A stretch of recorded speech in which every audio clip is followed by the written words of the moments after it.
The emergency broadcast cuts mid-sentence. Not a flicker, not a brownout, total silence. Your phone still glows, but the cell towers are choking under 10 million simultaneous calls. Traffic lights are dead. You step outside, and the neighbor 3 houses down is standing in his driveway staring at his phone like it holds answers it doesn't have. Two more people emerge from their front doors, confused, looking around as if the sky might offer an explanation. This is the moment. This exact moment, right here, right now, this is the decision point that determines whether you're a scavenger or a rebuilder, whether you survive month 3 or die in week 2. Here's what most people don't understand about societal collapse. There's a psychological delay built into human nature. We're pattern recognition machines wired for normalcy bias. When the grid goes down, the average person doesn't immediately think civilization just ended. They think temporary outage. They think the power company will fix this. They stand there, refreshing news apps that won't load, waiting for an all-clear message that will never come. And that delay, that 15, 30, maybe 45 minutes of confusion and denial, that's your window. That's the golden hour, and if you understand it, you're already 10 steps ahead of 90% of the population. Let me walk you through the phases of disaster response, because this is textbook behavioral psychology, repeated across every crisis in human history. Phase 1, 0 to 15 minutes, denial and information seeking. People check their phones, turn on battery-powered radios, knock on neighbors' doors asking, "Is your power out too?" They're not panicking yet. They're diagnosing. Phase 2, 15 to 45 minutes, confusion and rudimentary planning. Families have short, tense conversations. Should we go to the store? Should we call your mother? Maybe we should fill the bathtub? They're aware something's wrong, but they're still hoping it's fixable, still clinging to the idea that normalcy is just around the corner. Phase 3, 45 to 90 minutes. Panic buying begins. The grocery store parking lots start filling. The lines at gas stations stretch around the block. This is when the herd wakes up. And once the herd moves, you don't want to be anywhere near it. But here's the thing, the critical thing. During phases 1 and 2, the world is still operating on autopilot. Store employees are still showing up for shifts out of habit. Cash registers might still work if the backup power's running. The roads aren't gridlocked yet. There's no violence yet, no looting, no shootings over the last gallon of water. And most importantly, the masses are still targeting the obvious locations: Walmart, Costco, CVS, the local gun shop. They're thinking in terms of what they know, what's familiar, what advertising has trained them to believe holds value. And that is your advantage, because while they're fighting over toilet paper and canned soup, you're going to be somewhere else entirely. You're not going to Walmart. Walmart will be a war zone within 90 minutes. Desperate people, overwhelmed staff, maybe cops trying to maintain order, maybe not. You're not hitting the pharmacy, because every prepper with a checklist and every parent with a diabetic kid is already thinking the same thing. You're not going to sporting goods stores or gun shops, because those are either already locked down or about to become the site of armed standoffs. No, you're going to locations that require a different kind of literacy, a technical literacy, an industrial literacy that most people don't have. You're going to hit the infrastructure suppliers, the wholesale depots, the places that don't cater to consumers, but to the people who build and fix and maintain the systems that keep civilization running. And you're going to do it surgically. You've got 60 minutes, maybe less. You're not browsing, you're not shopping.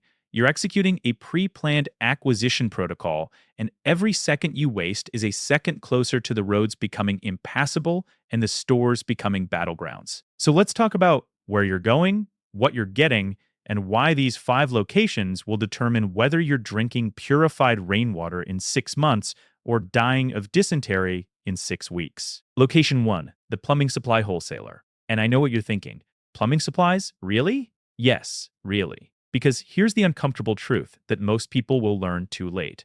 Water is the non-negotiable. You can stretch food for weeks, even months if you're disciplined.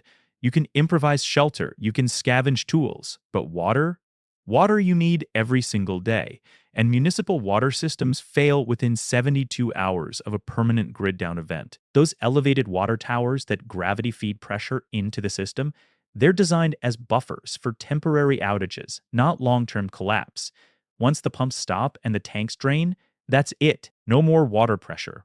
And even if there's stagnant water left in the pipes, It's now a bacterial breeding ground because the treatment plants aren't chlorinating anymore. So while everyone else is grabbing bottled water, which, let's be honest, you should have already stockpiled if you were paying attention, you're thinking 3 steps ahead. You're not just acquiring water, you're acquiring the ability to engineer water infrastructure from scavenged materials.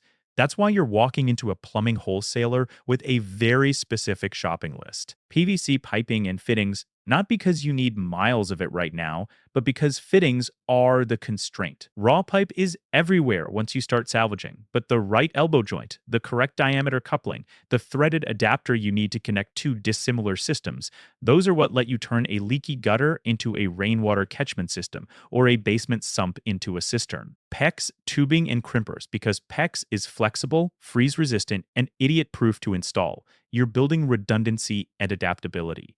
But here's where it gets interesting. Not liquid bleach. Liquid bleach degrades, loses potency within a year. Pool shock, calcium hypochlorite is the concentrated form. A single pound of this stuff can purify 10,000 gallons of water if you know the dilution ratios. You reconstitute it on demand, creating fresh chlorine bleach solution whenever you need it. This is the difference between someone who bought a Life Straw and someone who understands chemistry. The Life Straw filters individual servings, pool shock scales. It purifies water for drinking, for cooking, for washing wounds, for sanitizing surfaces. It's one item with civilizational level utility. You're also grabbing brass valves, gate valves, check valves, anything that controls flow. Because water systems are about pressure and direction, and valves let you route water where it needs to go and prevent backflow where it shouldn't. You're thinking about gravity-fed systems, about siphoning from elevated sources, about creating pressure differentials without electricity. You grab a few water heater elements because those can be repurposed for distillation setups or for heating water in off-grid systems. You grab pipe cutters and solder and flux because if you can't adapt and repair piping, you're stuck with whatever configuration you start with.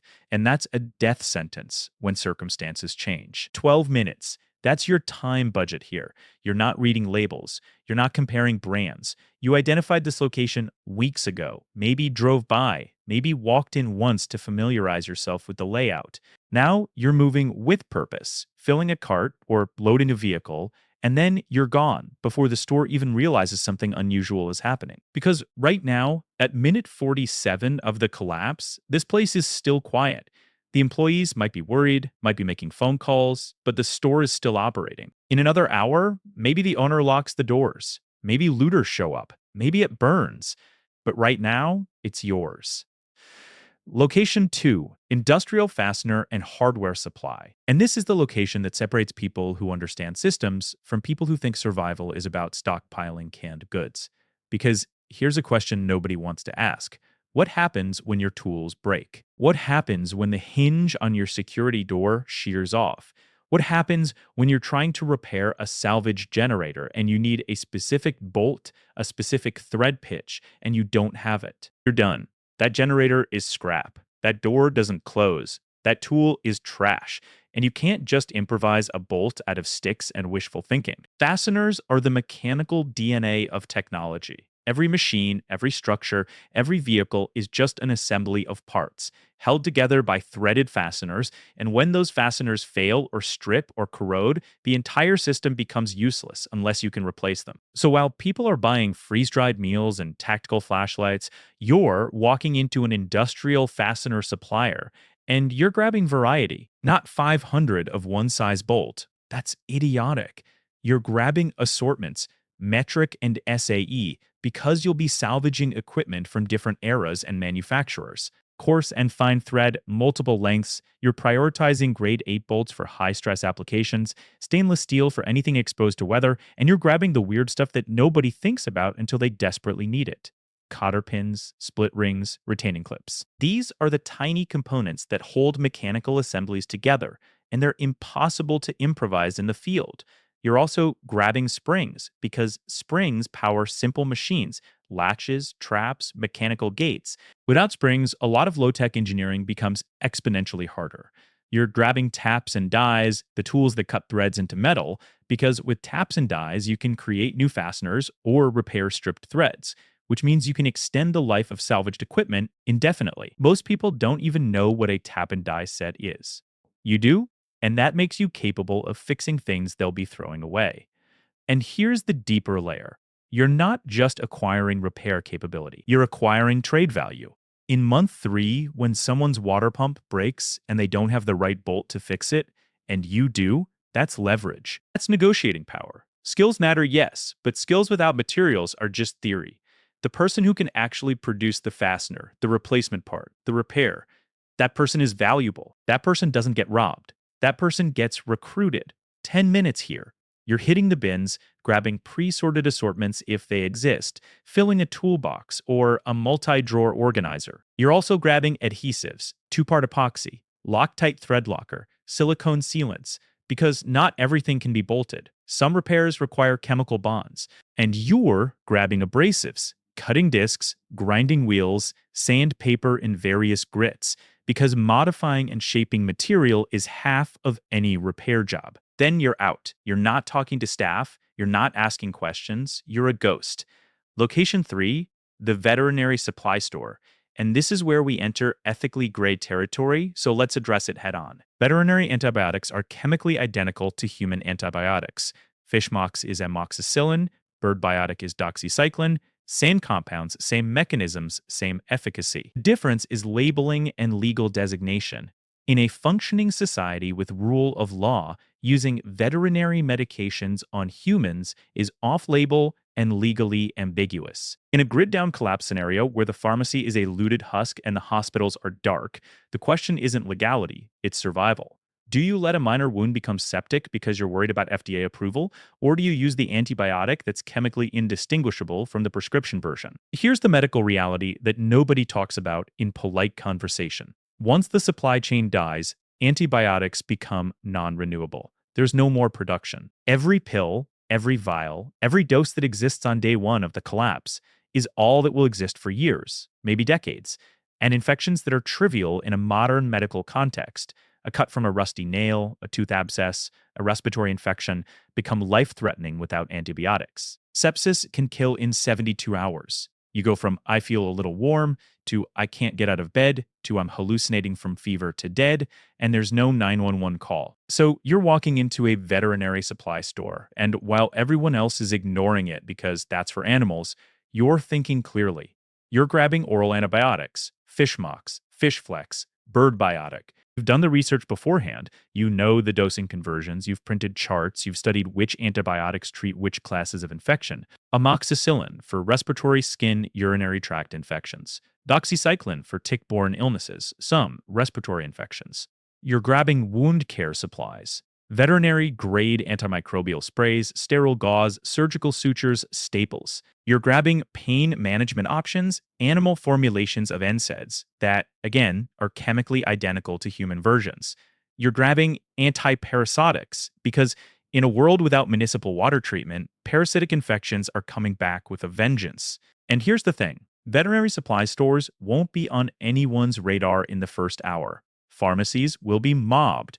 Vet clinics, quiet. You're exploiting a knowledge gap. Most people are locked into consumer-oriented thinking. They see veterinary and their brain files it under not for me. Your brain, on the other hand, sees past the label to the chemical reality beneath it. 8 minutes, maybe less if the store is small. You're prioritizing antibiotics and wound care, skipping bulky items.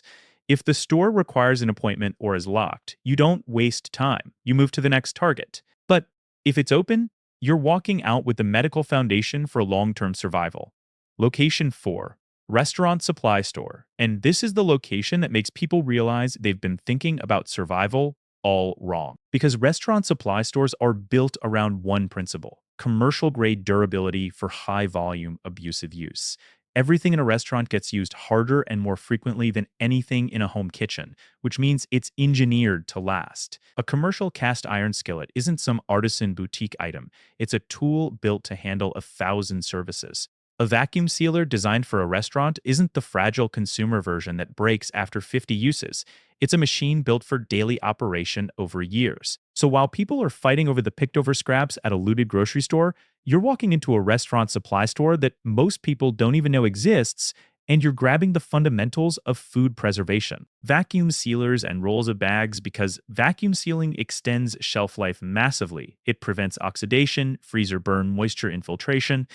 Cambro containers, those big polycarbonate storage bins, because they're airtight, stackable, rodent resistant, and they last forever. You're grabbing massive rolls of heavy duty aluminum foil. Because foil isn't just for cooking, it's for food storage, for reflecting heat, for improvised insulation, for signaling. You're looking for bulk staples if the store carries them. 50-pound bags of salt, because salt is a preservative, an electrolyte source, and a barter item with intrinsic value that never degrades. Large containers of cooking oil, because oil is calorically dense, it's a lubricant, and you can even burn it in improvised oil lamps.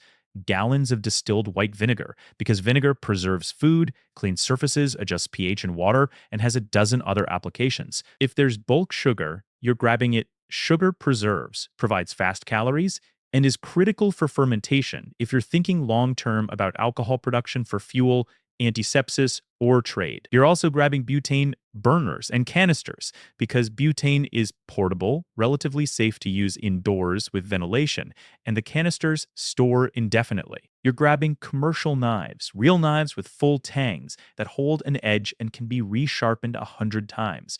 You're grabbing 5-gallon food-grade buckets with lids because buckets are the universal container for water, for food storage, for fermentation, for waste management. You're grabbing cases of tea lights because tea lights are compact, long-burning, and useful for both light and heat. 15 minutes here because there's a lot of high-value, small-footprint items. If you've got a truck, you're also eyeing commercial wire shelving because organization and vertical storage space become critical when you're managing a stockpile. But you're not getting greedy. You're staying focused on items that maximize utility per pound. And then you're out before the owner decides to close early or before other people start having the same realization you had. You're doing the opposite. You're grabbing the boring, unglamorous, high-endurance items that actually matter. You're thinking, gray man, not operator. Because here's the tactical reality that the tactical crowd doesn't understand. In a collapse scenario, looking prepared is painting a target on yourself. Fancy Gear broadcasts, I have resources worth taking. What you want is the opposite. You want to look unremarkable, forgettable, beneath notice.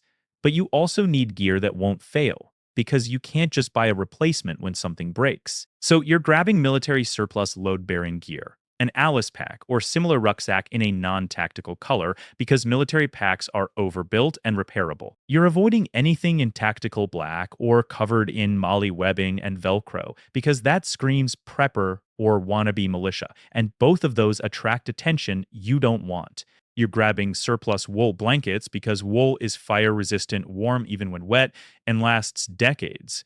You're grabbing a military poncho because a poncho is rain protection, an improvised shelter, a water catchment surface, and a way to transport an injured person if you have to. You're looking for real military boots, actual issued surplus from reputable manufacturers like Belleville or Danner, because boots are what stand between you and crippling foot injuries when you're walking 10 miles a day on broken pavement. You're grabbing surplus BDUs or combat shirts in earth tones, not because you're cosplaying, but because they're durable and repairable, and they blend into rural and industrial environments. You're grabbing an entrenching tool, that little folding shovel, because it digs, chops, pries, and in an absolute worst case, it's a weapon.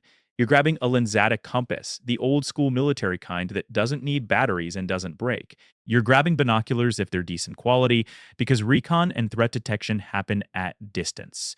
You're grabbing 550 paracord actual mil-speak, not craft store garbage, because real paracord is load rated and the inner strands can be used for fishing line, makeshift sutures, snares, and 100 other things. You're grabbing mess kits, canteens with stainless steel cups that nest inside, because stainless steel canteen cups are one of the most versatile pieces of field gear ever designed. You can boil water in them, cook in them, and they're indestructible. 15 minutes. You're avoiding the gun counter entirely, not because firearms aren't useful, but because that's where the crowd and the tension will be. You're hitting the clothing and field gear sections, moving fast, and then you're gone. You're not trying to look like a soldier or survivalist. You're trying to look like someone who won't be worth the effort to rob. Now you're done. 5 locations, 60 minutes, and you've acquired the industrial foundations of long term survival, while the rest of the population is still deciding whether to panic. You head home immediately, no detours, no stopping to check on friends unless it was prearranged. The roads are about to get bad. In another hour, they'll be gridlocked with people fleeing the cities. In another 2 hours, you might not be able to get home at all. So you drive straight back, you pull into your garage or driveway, and you start the next phase. You unload everything inside out of sight. You don't leave bags visible in your car. You don't unload in front of neighbors who are now standing around in confused clusters. You bring everything inside, you close the door, and you start organizing.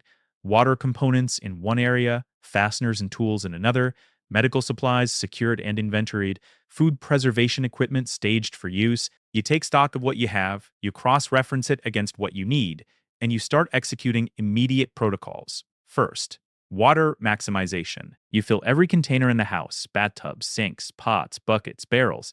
If you've got those PVC fittings, you start rigging a basic rainwater catchment off a downspout, because the next rain might be the difference between rationing and abundance. Second, fortification. You use those fasteners and hardware to reinforce doors. You cover windows from the inside with dark material because light discipline starts now. Any visible light at night will advertise your location for miles in a blacked out neighborhood. Third, mental reset. You eat, you hydrate, you rest if you can, because adrenaline is going to crash and you need to be functional for the next phase. Because here's what's happening outside while you're inside organizing. Hour 2 to 12, panic spreads. Grocery stores are stripped to bare shelves. Gas stations either run dry or the pumps stop working because they need electricity to operate. Highways become parking lots as people try to flee cities. There's confusion, anger, some violence, but it's still relatively contained because most people are still hoping this is temporary. Day 1 to 3. Desperation sets in. The people who thought they could wait it out realize they can't. Water pressure drops to 0. The first deaths from dehydration and heat exposure start happening. Home invasions begin as people with nothing start eyeing houses that might have something. Week 1 to 4, the die-off begins. Medical emergencies without treatment, contaminated water illnesses, violence over the remaining resources, the weak, the unprepared, the unlucky. They don't make it past this phase. And then month 2 and beyond. Stabilization among survivors. The people who are left are the ones who had resources, skills, and luck. Small groups consolidate. Barter economies emerge. And this is where your industrial acquisitions become trade capital. Because you're not just surviving. You're capable of producing, repairing, building. You've got the fasteners to fix a broken wagon. You've got the PVC to rig a water system. You've got the antibiotics to treat an infection. You've got the vacuum sealer to preserve a hunting kill. You're not just another mouth to feed. You're someone who adds value. And that makes you indispensable rather than expendable. But let's be very clear about what just happened. You didn't outsmart the system through some kind of superior intelligence. You executed pre-made decisions without hesitation while everyone else froze. That's the whole game. The golden hour isn't about being faster or stronger. It's about having already decided what to do before the moment arrives, so that when the moment does arrive, you're not thinking, you're just moving. Most people will spend that hour paralyzed by uncertainty. Is this real? Should I do something? What if I look stupid? What if this is a false alarm? And by the time they decide to act, the window is closed. The stores are mobbed or empty. The roads are impassable. The opportunity is gone. You need to rehearse this now, not later. You need to drive these routes on a weekend. Familiarize yourself with store layouts. Identify which ones are open to the public and which require accounts. You need to have cash on hand, because in that first hour, registers might still work, but card readers probably won't. You need to have empty containers, bags, and bungee cords preloaded in your vehicle so you're not wasting precious minutes searching for them. You need to have printed lists because your phone might be dead, or you might be too amped on adrenaline to think clearly. This isn't about paranoia. It's about operational readiness. And here's the uncomfortable truth that nobody wants to say out loud. This strategy isn't fair. It's not equitable. It doesn't help your neighbors or the single mom down the street or the elderly couple who don't even know what a plumbing wholesaler is. You're exploiting a knowledge and preparedness gap to secure resources while others are still confused. And from a moral standpoint, that feels awful. But survival in a collapse scenario isn't a moral exercise, it's a biological and physical one. The universe doesn't reward fairness. Physics doesn't care about your intentions. The person who understands human behavior, who understands systems, who acts decisively, that person survives. The person who hesitates out of politeness or guilt or hope that someone else will fix things, that person doesn't. You can be generous later. You can help rebuild later. You can form mutual aid networks and contribute to communal resilience once you're stabilized. But you can't do any of that if you're dead in week 2 because you didn't have antibiotics, or because you couldn't purify water, or because you got robbed by someone who saw your tactical backpack and decided you were worth the risk. First, you secure your own foundation. Then, from that position of strength, you extend outward.